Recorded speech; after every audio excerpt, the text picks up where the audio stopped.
జై తెలుగుదేశం, జై తెలుగుదేశం, జై తెలుగుదేశం. జోహార్ ఎన్టీఆర్, జోహార్ ఎన్టీఆర్, జోహార్ ఎన్టీఆర్.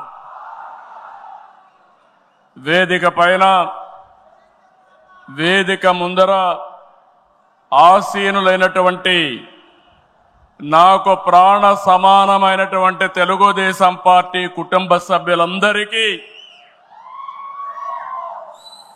స్వాగతం, సుస్వాగతం. పత్రికా విలేకరులకి మనస్ఫూర్తిగా స్వాగతం.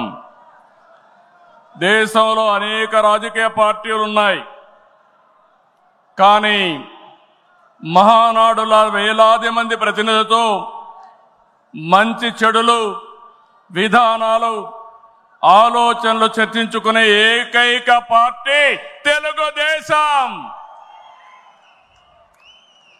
ప్రతిపక్షంలో ఉన్న, అధికారంలో ఉన్న మహానాడు అంటే అదే జోరు, అదే హోరు. మీ ఉత్సాహం చూస్తే నా మనసు ఉప్పొంగుతా ఉందని చెప్పి తెలియజేస్తున్నా. రాయలసీమలో మహానాడు అంటే తిరుపతిగా ఉండేది. ఇప్పుడు తొలిసారి దేవుని కడపలో, అది కూడా కూటమి ప్రభుత్వం ఏర్పాటైన తర్వాత తొలి మహానాడు కడపలో ఏర్పాటు చేసుకుంటున్నాం.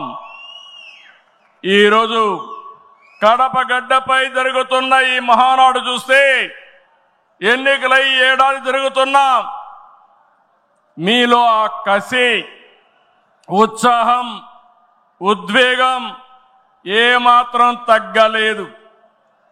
నేను చాలా మహానాడు చూశాను. దగ్గర దగ్గర మనం చూస్తే 34 మహానాడులు మనం జరుపుకున్నాం. 2 మహానాడులు డిజిటల్గా జరిగాయి. అయితే ఈసారి కడపలో, దేవుని గడపలో జరిగే మహానాడు ఒక చరిత్ర సృష్టించబోతుంది. సువర్ణాక్షరాలతో ఆంధ్రదేశ రాష్ట్ర ఆర్థిక పరిస్థితి ఒక దశ దిశ నిర్దేశిస్తుందని చెప్పి తెలియజేసుకున్నా. ఈరోజు చల్లని వాతావరణం. అన్ని మహానాడులంటే చాలా వేడివేడిగా ఉండేది, ఎండలు ఎక్కువ ఉండేటివి. ఒక ప్రశాంతమైన వాతావరణంలో, ఆహ్లాదకరమైన వాతావరణంలో ఈరోజు కడపలో మహానాడు జరుగుతా ఉంది. ఉమ్మడి కడప జిల్లాలో 10 స్థానాలకు గాను 7 స్థానాలు గెలిచాం. మన సత్తా చాటాం. ఈసారి ఇంకొంచెం కష్టపడితే 10కి 10 మనమే స్వీప్ చేస్తాం.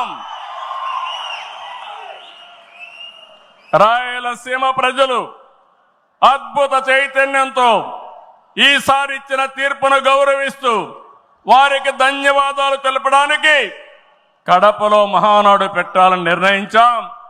ఈ మహానాడుని మీరు చూస్తే బ్రహ్మాండంగా చేసిన నాయకులకు, కార్యకర్తలకు మనస్ఫూర్తిగా అభినందనలు, కృతజ్ఞతలు.